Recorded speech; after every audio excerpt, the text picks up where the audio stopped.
Meus irmãos, a paz do Senhor Jesus, está começando mais um trimestre, mais um novo trimestre, né, das lições bíblicas da CPAD, e a revista de adulto é a revista que foi comentada pelo pastor José Gonçalves, que é A Igreja em Jerusalém, Doutrina, Comunhão e Fé, a base para o crescimento da igreja em meio às perseguições. Essa é a revista com 13 lições muito importantes, de suma importância. São essas as lições, vou ler aqui para os irmãos.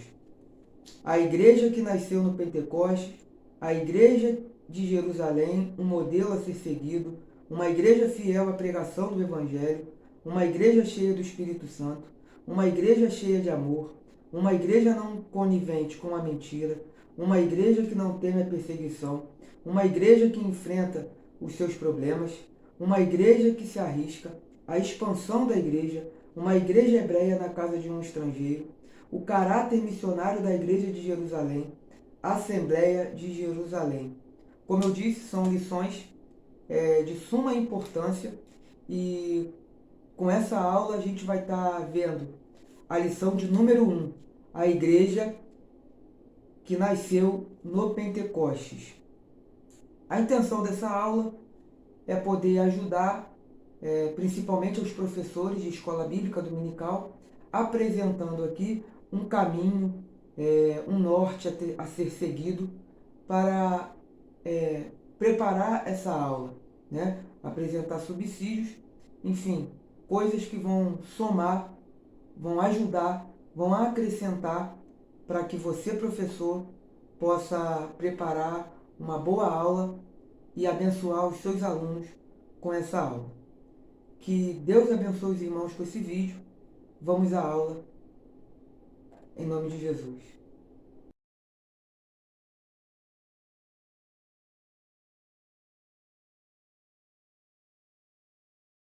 Então, meus irmãos, nós vamos estar estudando a primeira lição, a igreja que nasceu em Pentecostes, que é a primeira lição dessa revista do terceiro trimestre de 2025, a igreja em Jerusalém.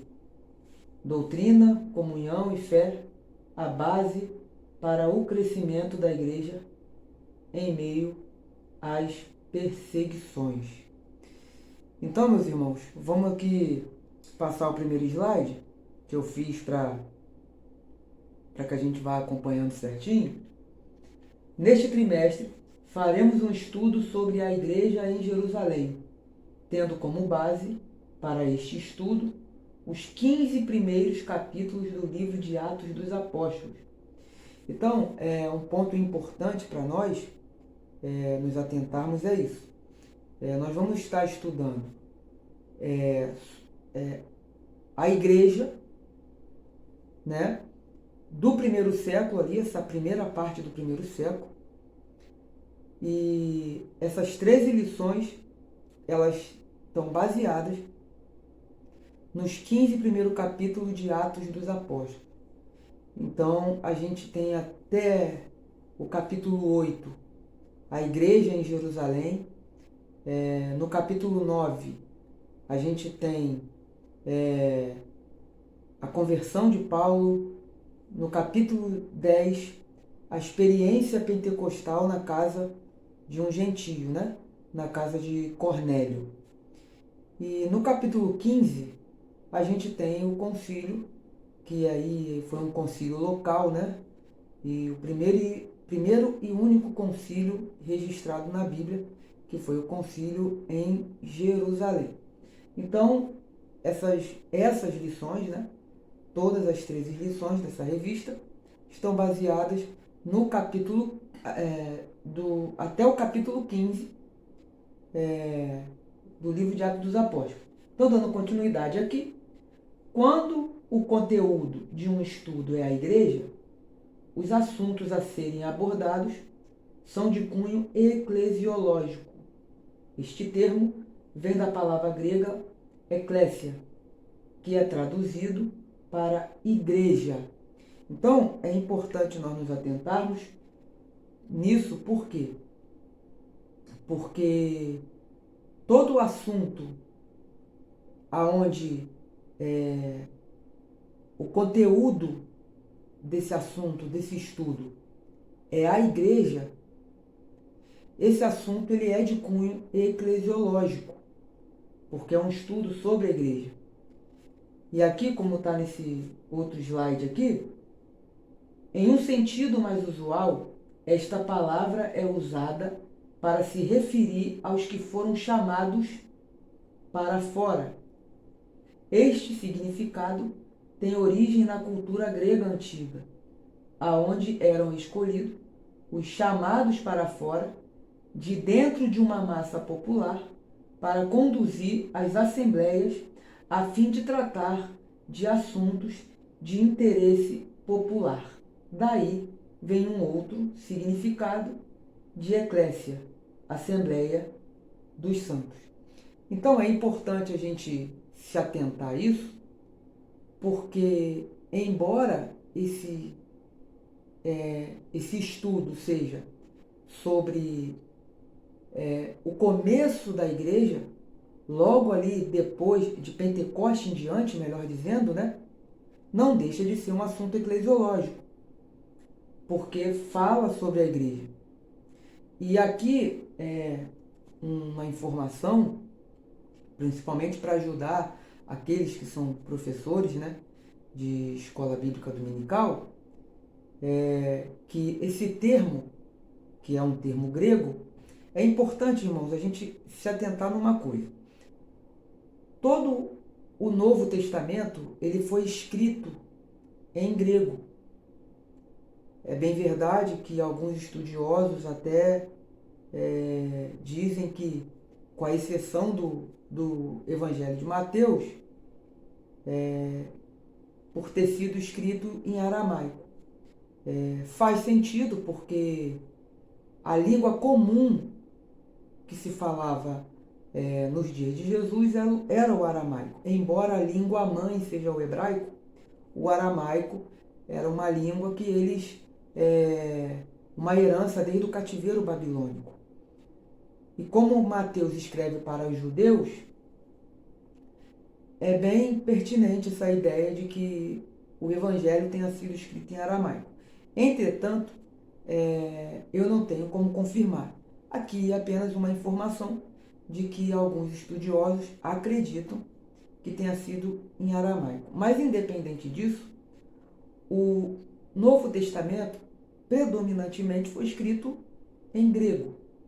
É importante também a gente lembrar que a igreja, ela dá os seus primeiros passos, ela inicia numa época onde a cultura grega dominava o mundo antigo naquela época.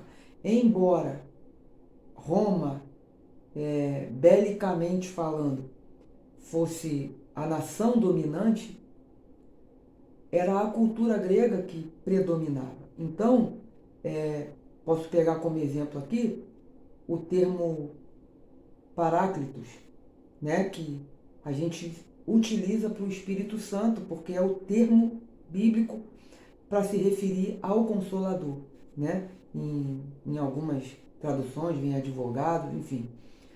Os gregos, eles tinham...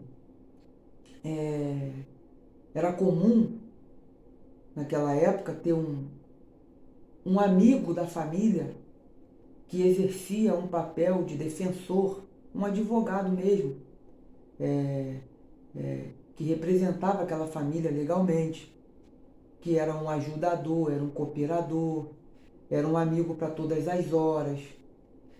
Então, esse termo é para se referir a um amigo que tem múltiplas funções como um amigo. E a gente vê que esse termo é usado para quê? Para se referir ao Espírito Santo, porque ele é o nosso consolador, ele é o nosso advogado, ele é o nosso amigo, ele é quem intercede por nós, né? Então a gente vê a palavra eclésia também tem essa mesma linha no sentido de ter uma base na cultura grega para isso. Era comum os gregos sempre foram muito bons nessa questão de oratória, dessa questão de homilia, de se expressar em público, se expressar bem em público. Eles sempre valorizaram muito isso e era comum, porque foi com os gregos que inclusive começou, né, a democracia. E era comum na cultura grega algumas pessoas serem escolhidas, chamadas de dentro da massa popular para tratar de assuntos de interesse da população. Então, em cima disso, religiosamente, essa palavra ela também é usada para quê? Para se referir a nós, igreja, que fomos chamados para fora. Ou seja, nós fomos chamados para fora deste mundo, mas para influenciar com a mensagem do Evangelho, obviamente, este mundo. Então, por isso que vem eclesiologia, porque eclésia é traduzido para nós como igreja.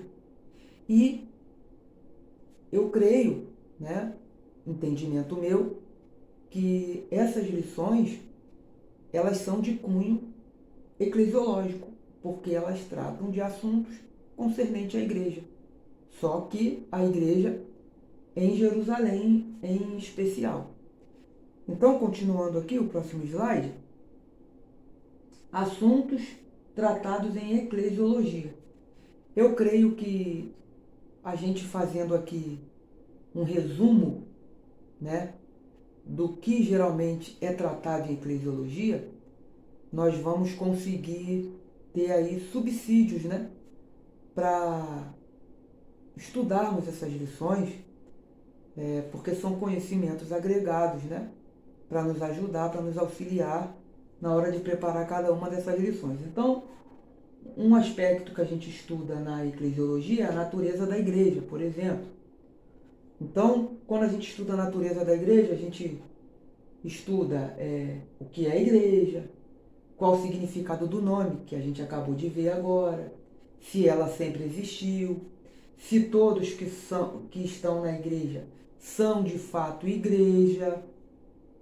Além disso, a gente estuda a igreja, que é o povo de Deus, estuda Cristo como cabeça da igreja, união e reciprocidade, tudo que a igreja de Jerusalém era, diversidade, né? A gente tem pessoas diferentes na igreja, mas embora nós sejamos um diferente dos outros, através do Espírito Santo nós somos unidos.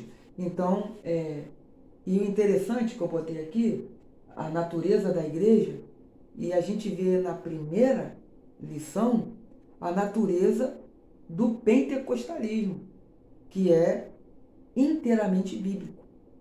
A doutrina pentecostal é inteiramente bíblica. Então, continuando aqui, um outro assunto que a gente costuma ver em eclesiologia é fundamento da igreja. E quando a gente estuda o fundamento da igreja, a gente aprende que Cristo é o fundamento da igreja e não Pedro. Como, com todo respeito aqui, eu os cito, né, os católicos romanos, né, que dizem que Pedro é o primeiro papa, que Pedro é quem tem a chave da igreja, por conta desse versículo, desses textos aqui, de Mateus 16, versículos 18 e 19, que diz assim: E também eu te digo que tu és Pedro, e sob esta pedra edificarei a minha igreja, e as portas do inferno não prevalecerão contra ela. Então aqui é importante a gente entender que tem um trocadilho, um jogo de palavras aqui no grego. Porque quando Jesus diz tu és Pedro, é um ponto importante. O judeu ele é muito apegado, podemos dizer assim, com o significado do nome mais do que o nome. Então, quando Jesus diz tu és Pedro, o termo grego ali, na verdade, é Petros, que significa pedra solta, fragmento de pedra. E quando Jesus fala que tu és Pedro e sobre esta pedra, o termo grego para pedra ali é petra, que quer dizer rocha. Então o que Jesus está querendo dizer ali é o seguinte, que Pedro, tu és fragmento de pedra, tu é pedra solta, mas sobre esta rocha, no caso se referindo a ele mesmo, Cristo, ele estava edificando a sua igreja. Isso, irmãos, falando da questão teológica, né? Mas se nós formos para o português, a gente consegue compreender também. Porque olha o que Jesus diz, tu és Pedro, e sobre esta pedra. Ou seja, Jesus não falou sobre essa, porque esta e essa no português tem diferença, assim como no inglês também tem e no grego também tem. Então, quando Jesus diz esta, ele não está se referindo a Pedro. Então, Pedro também, ele não tem a chave da igreja, porque quando a gente vai para o versículo 19 de Mateus 16, que diz, e eu te darei as chaves do reino dos céus, e tudo que ligares na terra será ligado nos céus, e tudo que desligares na terra será desligado nos céus. É importante dizer que isso aqui tem um cunho evangelístico. Pedro, ele foi uma liderança da igreja. Jesus o preparou para ser líder. Não esqueçamos que lá em João 21, 15, versículo 15 ao 17, o próprio Jesus consagra Pedro a pastor. Ele era um líder da igreja. Então, a chave do reino ali, é importante dizer que reino dos céus aqui é a igreja. Então, quando Jesus diz que ele tem a chave do reino, é a chave no que tange a evangelismo. Para evangelizar. Chave essa que a igreja também passou a ter. Porque é responsabilidade nossa evangelizar, apresentar essa salvação.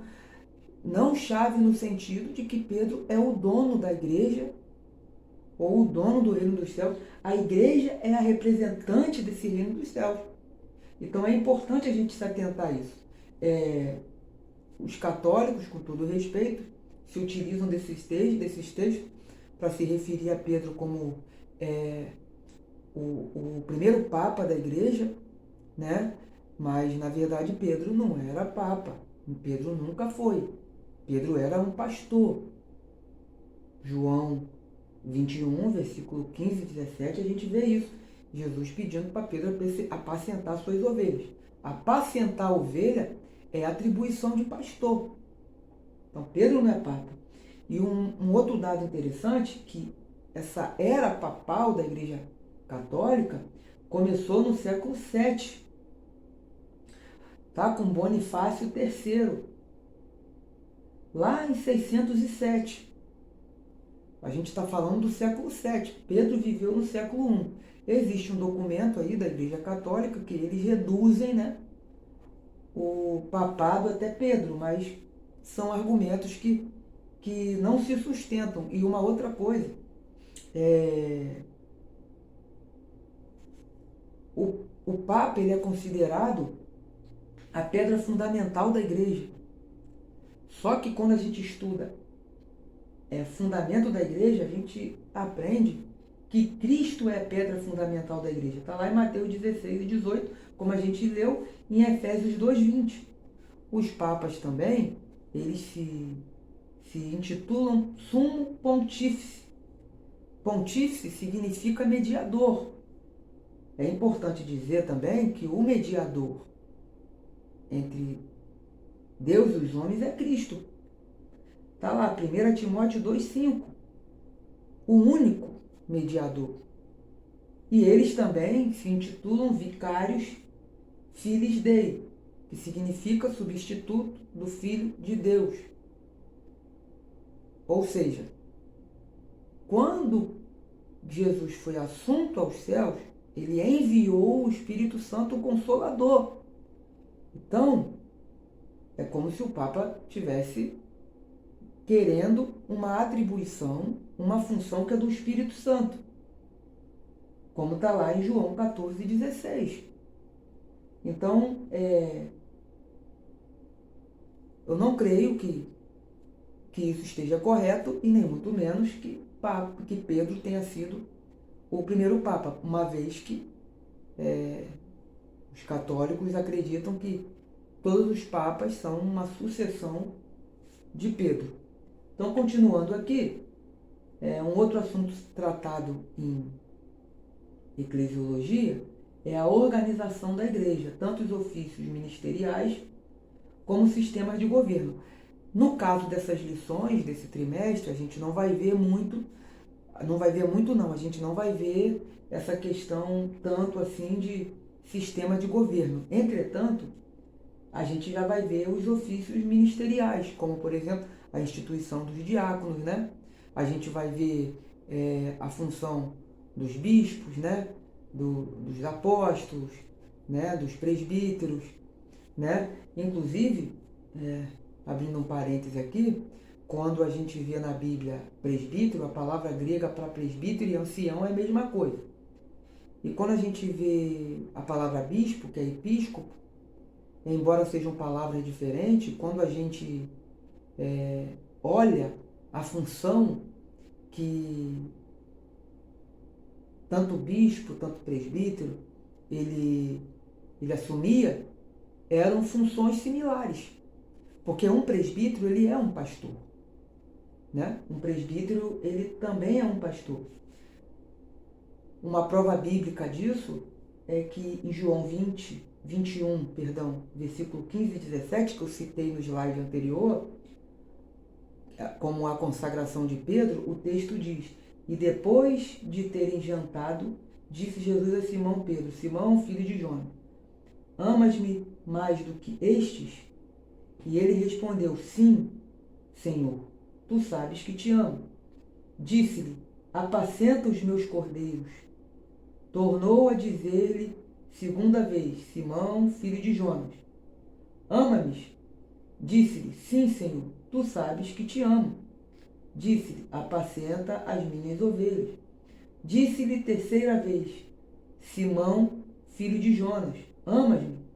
Simão entristeceu-se por lhe ter dito terceira vez: ama-me. E disse: Senhor, tu sabes tudo, tu sabes que eu te amo. Jesus disse: apacenta as minhas ovelhas.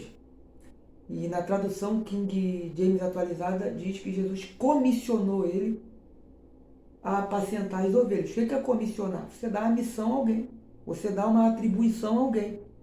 Então aqui fica bem claro, o ministério pastoral de Pedro é entregue a ele pelo próprio Cristo. Só que olha que interessante o que diz 1 Pedro 5, do versículo 1 ao 3. Palavras de Pedro: aos presbíteros que estão entre vós, admoesto eu, que sou também presbítero, como eles. Sou também presbítero como eles? Estaria Pedro se rebaixando de posto, uma vez que Jesus já tinha lhe consagrado a pastor? Não, olha a sequência do texto. E testemunha das aflições de Cristo, e participante da glória que se há de revelar. Apacentai o rebanho de Deus que está entre vós, tendo cuidado dele, não por força, mas voluntariamente. Isso aqui é para os presbíteros. Servir como exemplo, apacentar a ovelha.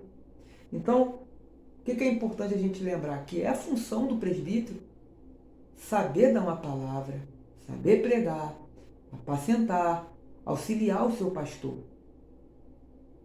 O presbítero, o bispo, o pastor, eles precisam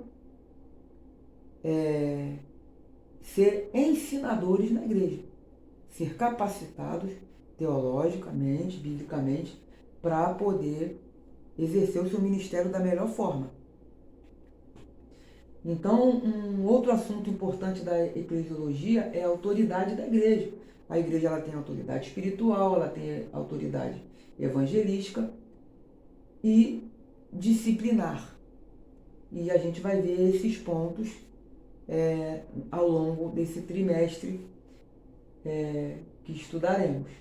Um outro assunto são as ordenanças da igreja, que também são conhecidas como sacramento.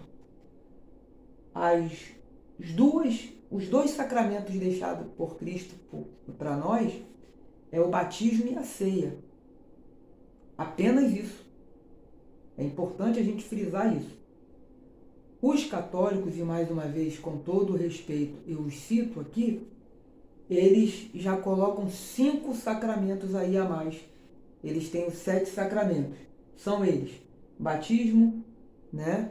A confissão, que é um rito de confirmação do batismo, né? A confissão ou penitência, ou seja, você pode confessar o seu pecado a um padre, a um sacerdote católico, e ele tem essa autoridade dada pela Igreja Católica, né? De perdoar o pecado, de passar lá uma penitência. A Eucaristia, que é a ceia, a ordem, matrimônio e a extrema unção. É importante entendermos o seguinte: nós protestantes, não tem problema nenhum nós protestantes usarmos o termo sacramento, mas é importante nós lembrarmos que a perspectiva de sacramento nossa é diferente dos católicos.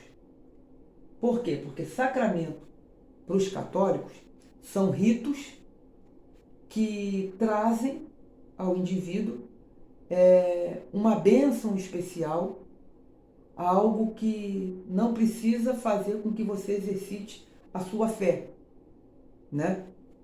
Nós não vemos dessa forma. Por quê? Porque sacramento vem de sagrado. E o que é o sagrado na perspectiva nossa protestante? É a representação daquilo que é santo. Então, o sagrado é sempre a representação daquilo que é maior, e não ritos.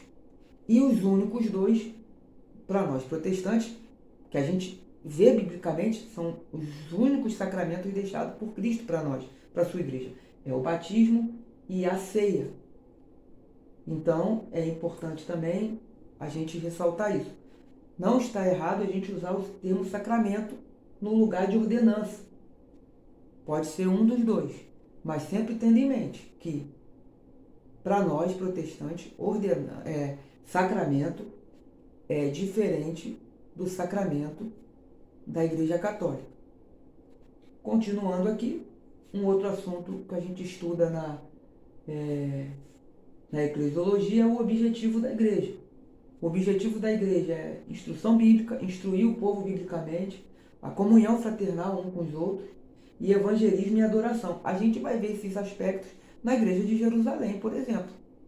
Então aqui são pontos que é importante para auxiliar os professores na hora de preparar essas aulas.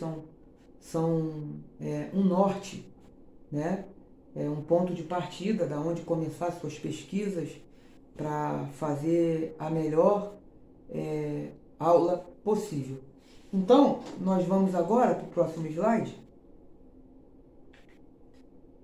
que é aqui as 13 lições. Eu vou pular para a gente poder ganhar tempo.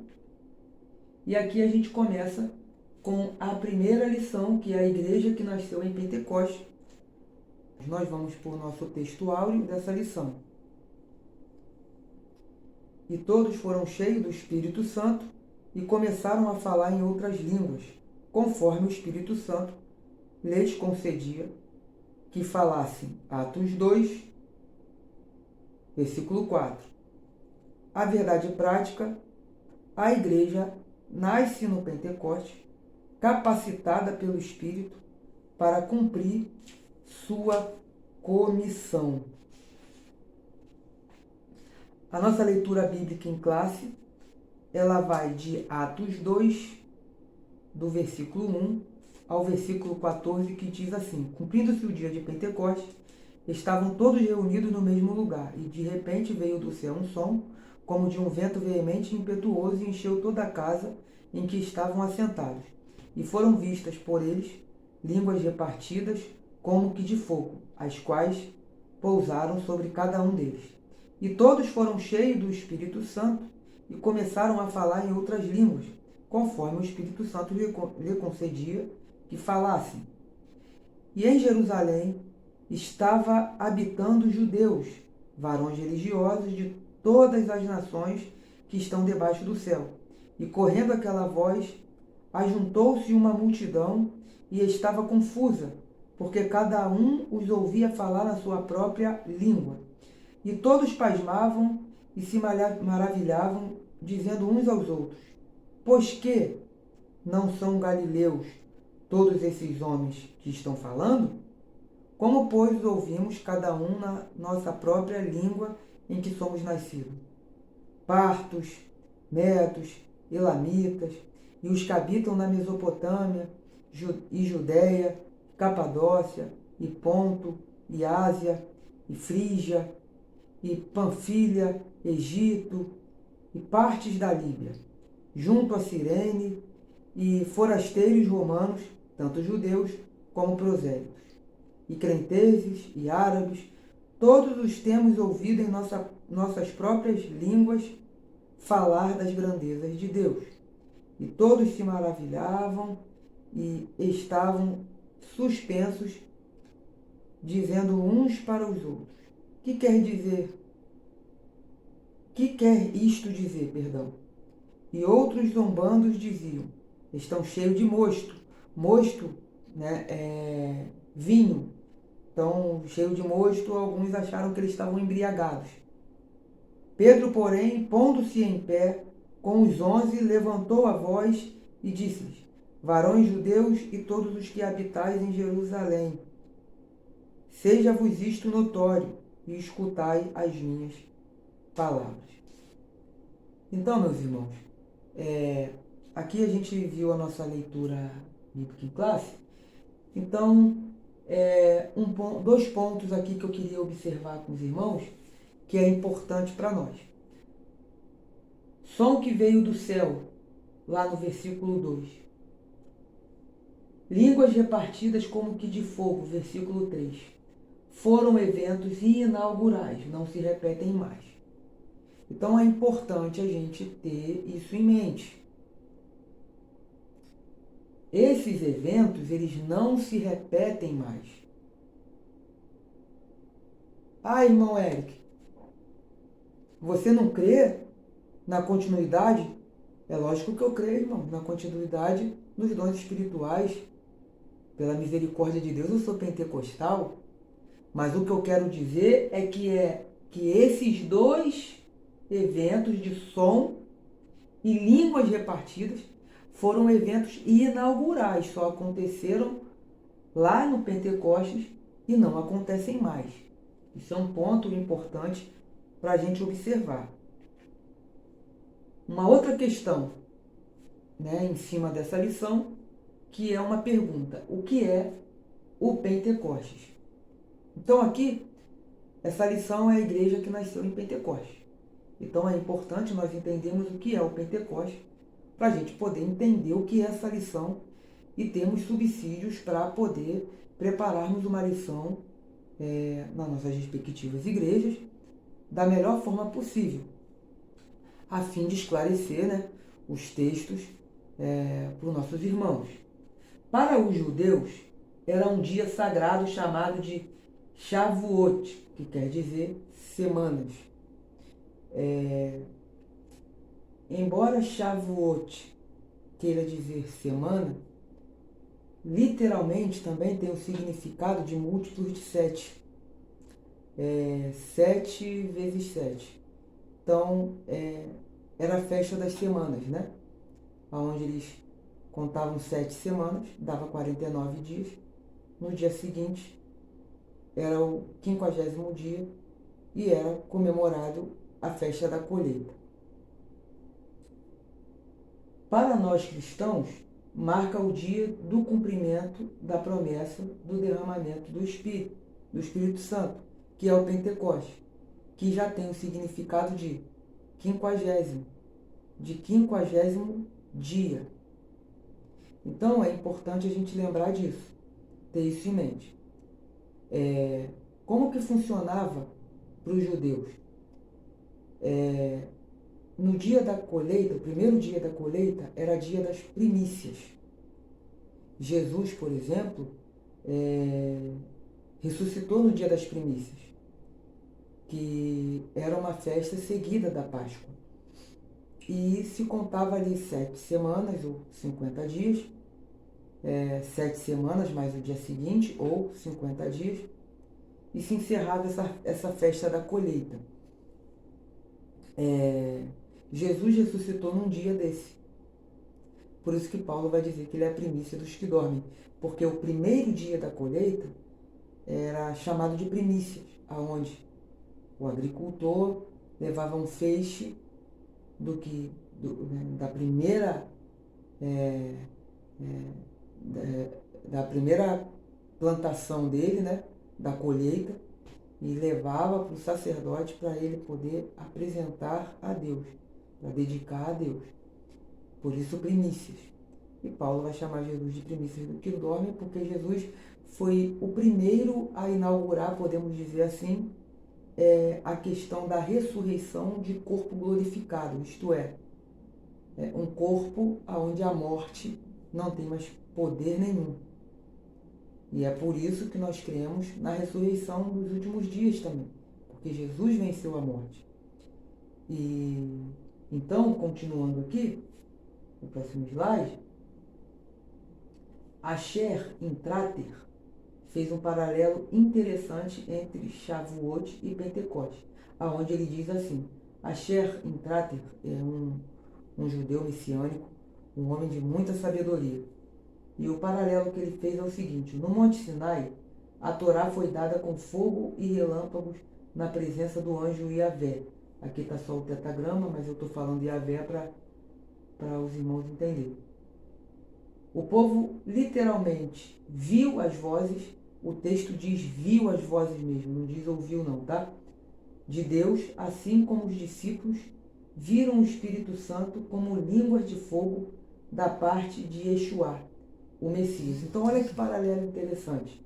Ele diz que assim como a Torá foi dada com fogo e relâmpago, na presença do anjo Yavé, o povo literalmente viu as vozes de Deus, assim como os discípulos viram o Espírito Santo como línguas de fogo em Pentecostes. E ele continua esse paralelo dizendo assim: na narrativa bíblica, há um desenvolvimento entre 3 fases do Shekinah, a presença da glória de Deus, para habitar entre nós e em nós.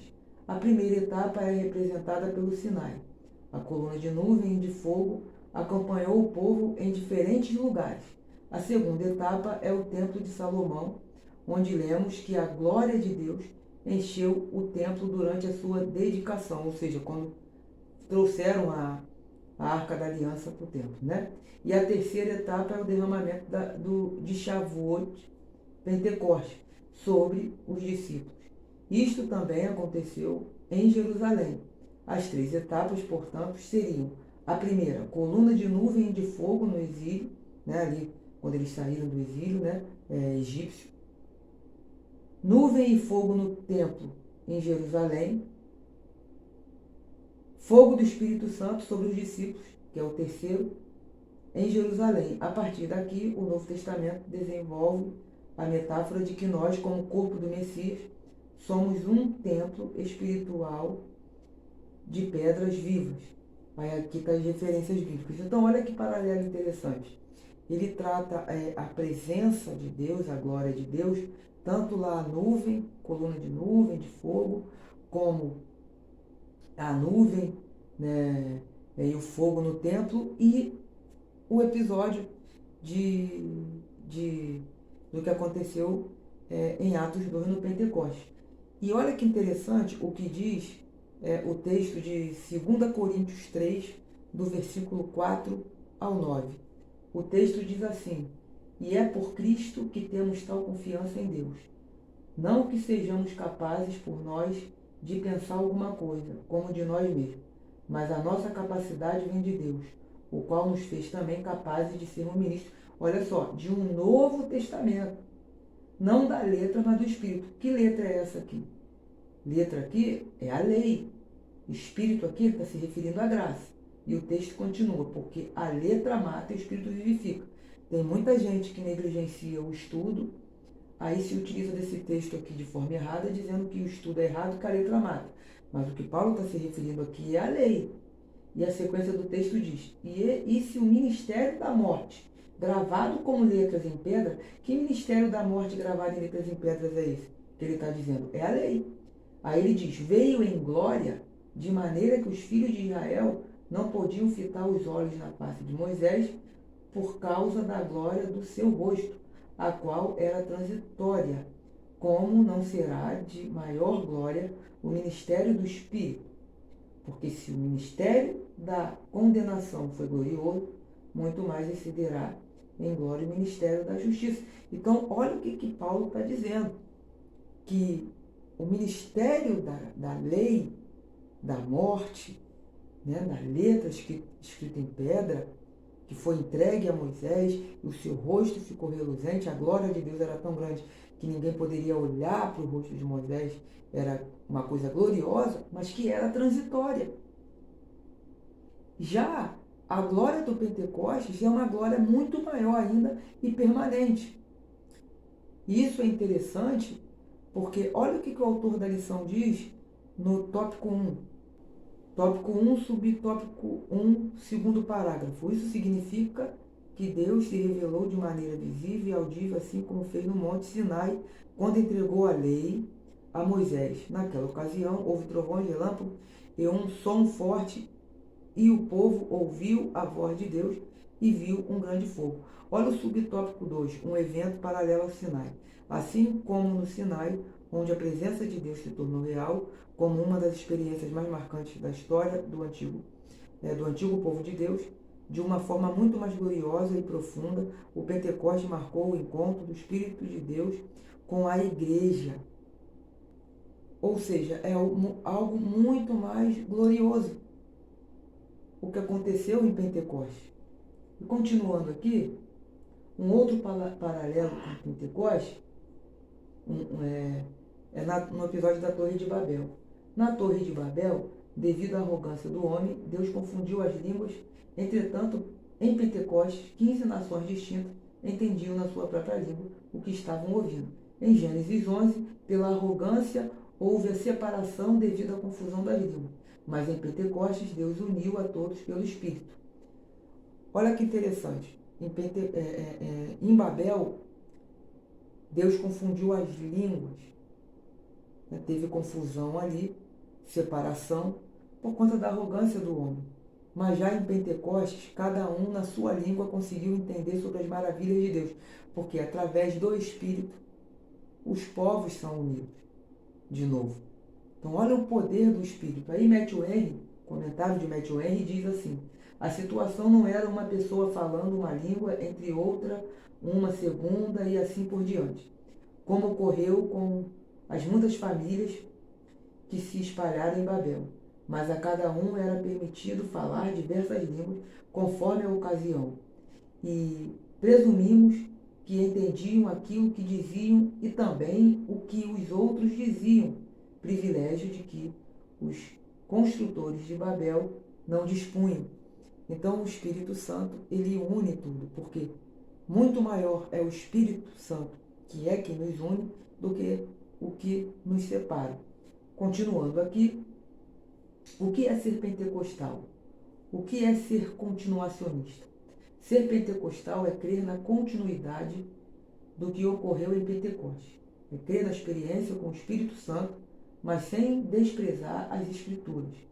Isso aqui, irmãos, é algo muito interessante. Nós cremos na experiência com o Espírito Santo, mas sem desprezar as Escrituras, como muitas vezes, de forma errada, nós somos acusados de valorizarmos mais a experiência com o Espírito Santo do que a palavra de Deus, as Escrituras. E isso não é uma verdade ao nosso respeito, porque nós cremos que a experiência do Espírito Santo, ela se dá a partir das Escrituras Sagradas. Nós cremos sim na experiência do Espírito Santo, mas não em detrimento à palavra de Deus, igual colocam isso às vezes aí na nossa conta. Isso não é verdade ao nosso respeito. Mas nós cremos na experiência com o Espírito Santo, sim, mas nós cremos que a palavra de Deus, ela está acima disso, né? E aqui continua, e isso faz com que nós, pentecostais, sejamos continuacionistas, pois cremos que o Espírito Santo começou em Atos, continua nos dias de hoje. Nós somos continuacionistas porque nós cremos na experiência pentecostal, nós cremos na continuidade do mover do Espírito Santo de Deus que aconteceu em Pentecostes. Nós continuamos crendo nisso, na continuidade dos dons espirituais. Nós continuamos crendo que o batismo com o Espírito Santo é um revestimento de poder, sim, da parte de Deus para nós, tendo como evidência física o falar em línguas. O pentecostalismo clássico despreza as invenções, meninices e shows de pirotecnia. A doutrina pentecostal é inteiramente bíblica e não criada por homem algum. Nós somos pentecostais, irmãos, porque, como eu acabei de dizer, nós cremos que o evento que aconteceu lá no dia de Pentecostes, né, na festa da colheita, aquele evento do derramamento do Espírito ali, onde a glória de Deus se manifestou ali, porque nós cremos na continuidade disso, que se deu no dia de Pentecostes. Ser pentecostais, irmão, não tem nada a ver com certos movimentos que a gente vê por aí, gritaria, rodopio, pula-pula, desordem. O Espírito Santo, ele não tira a sanidade mental de ninguém. O Espírito Santo é Deus. Então, ser pentecostal é crer na continuidade dos dons, na experiência com o Espírito Santo, é sentir o fervor do Espírito, sim.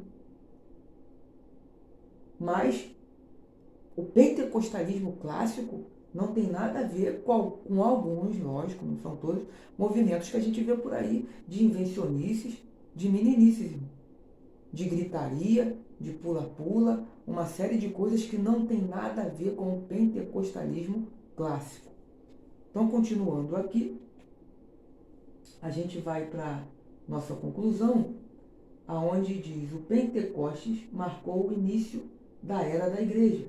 Jesus, após ressurreto, batizou o seu povo com o Espírito Santo, que os imergiu ao seu corpo místico, os revestindo de poder, tornando-os aptos a sofrer e suportar sofrimento em prol do seu nome. Então, é o Espírito Santo quem nos imerge ao corpo místico de Cristo.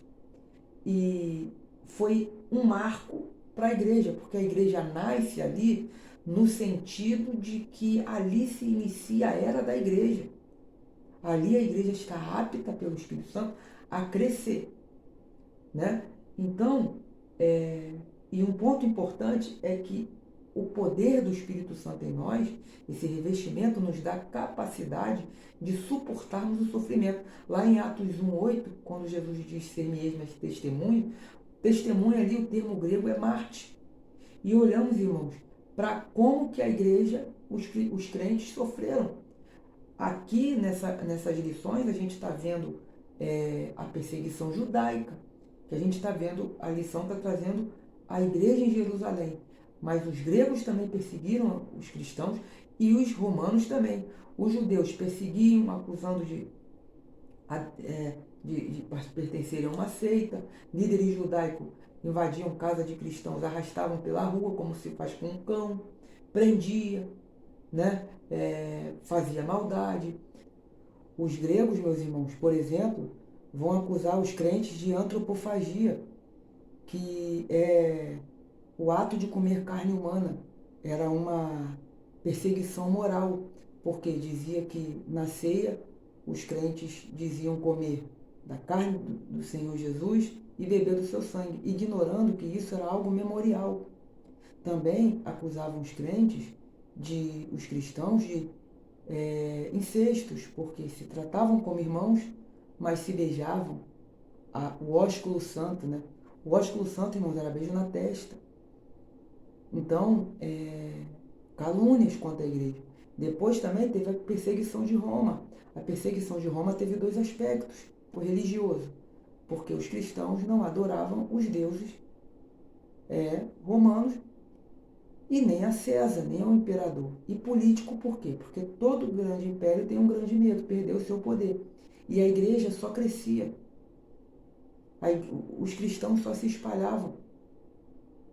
Nero, por exemplo, mandava queimar vivo cristãos, prendendo poste como tocha humana para iluminar o seu jardim, para iluminar a rua à noite. Ele mandava prender no poste, botava fogo lá no pé para começar queimando devagarzinho, de baixo para cima. E há relatos dos crentes sendo queimados e cantando louvor e não negando a sua fé. E quando o fogo chegava, relatos históricos, né? Quando o fogo chegava a tal ponto, a pessoa já torrada ali, que ele não conseguia mais cantar, o outro crente que estava preso no poste seguinte dava sequência da onde ele parou. E eles não negavam a fé. Então, o revestimento de poder que a igreja passou a ter em Pentecoste capacita a igreja a suportar o sofrimento e não deixar de crescer. Porque quanto mais perseguida, mais a igreja cresce. Um outro ponto importante também, além disso, a partir de Pentecostes, a igreja foi capacitada a pregar e espalhar o nome do nosso Senhor Jesus Cristo e a testemunhar dele até a sua volta. Quando Jesus diz em Atos 1,8, e ser-me-ei testemunha, testemunha ali no grego é Marte. É Marte. Olha a capacidade que o Espírito Santo nos dá de suportar o sofrimento. E além disso, foi capacitada a se expandir. O Evangelho a ser pregado. A igreja foi capacitada pelo Espírito Santo, ela é capacitada pelo Espírito Santo para espalhar o nome de Jesus, para crescer, para avançar. Jesus implantou uma igreja viva e revestida de poder ao enviar o Espírito Santo. Assim era a igreja de Jerusalém, uma igreja cheia de dons, de poder, uma igreja que amava o próximo, uma igreja cheia de Deus, uma igreja onde tinha mover de Deus, que é um exemplo para que nós voltemos às nossas origens de cristãos e de pentecostais que somos. E aqui, termino com um resumo da teologia pentecostal que não deve deixar de ser falada por nós. Que Jesus Cristo salva, cura, liberta, batiza com o Espírito Santo e dá vida eterna.